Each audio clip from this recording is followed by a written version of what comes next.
And Vince told me one time, Vince loved both his kids, still does. Great grandchildren. Stephanie's got all girls. Shane's got all boys. It's a great situation. But the bottom line is that, Vince told me one time that, the girl, speaking of Stephanie, the girl's is more like me than the boy.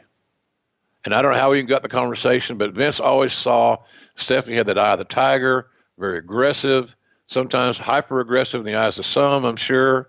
But that's what he wanted. He wanted controversy. He wanted strong leadership. He wanted impactful players in that role to be, and he thought that Stephanie had more of Vince's personality than did Shane. And Shane was more like Linda, as you mentioned a moment ago. And I don't think that either of those are wrong, but I felt badly for Shane and how he left, and tried to go out on his own and do his thing, and then he came back. He's came back lately, and I don't know where he is now. I know he was on an episode of CSI the other day. I thought he did a good job, but nonetheless, I don't know what his future is there. But knowing him and his family, they're going to be just fine. What do you think about the way it was sort of broken down, what it was like working for H. McMahon, Linda being described as a wonderful boss to work for, Shane being described as well-liked by those in his department, people not saying the same about Stephanie. We've beat up what it's like working for Vince McMahon. What about Stephanie? Well, I've never had any real serious issues with Stephanie, quite honestly. We've had a couple of disagreements. I got called in the principal's Vince's office with her and Vince because I happened to mention, I said something, the Southern people we don't have the best diction sometimes, we don't utilize our vocabulary sometimes as good as we should, perhaps. I was on Coach was a heel, working with Lawler and me. And,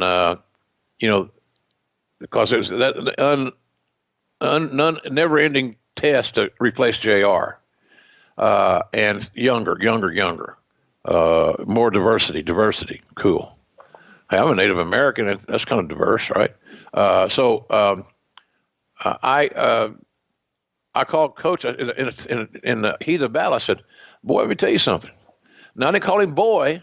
It's just boy, comma, boy, let me tell you something. And all of a sudden, somebody heard it, and I got called into Vince's office by Stephanie and Vince for making what was perceived to be a racial overtone, which is the most ridiculous thing I've ever heard in my fucking life.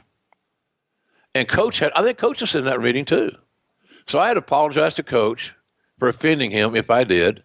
But I made sure and said, what's part of my problem? Good old JR sometimes can't keep his goddamn mouth shut. I said, you're making a mistake. This is bullshit, and you guys know it's bullshit. Nobody said nothing. They knew I was right. They knew I wasn't racist. I knew I didn't dislike Coach. Still don't dislike Coach. Why would I dislike Coach, for God's sakes? He's harmless. So that was that deal. And that was just, she was flexing her muscle in front of her dad to show him how she would handle a tenured, experienced employee. And so I didn't agree with any of that. Still don't.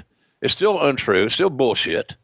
But it's not the grounds for bullshit that I'm going to carry with me for the rest of my life and have an issue with her. I don't have an issue with Stephanie. None. I understood what she was trying to do. God damn, how many times did I try to impress my dad?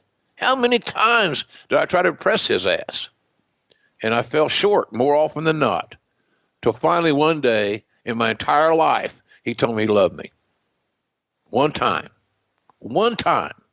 So there's where we were. So I didn't have bad feelings about her then or now, but she was challenging because she was trying to manage like she perceived Vince would manage.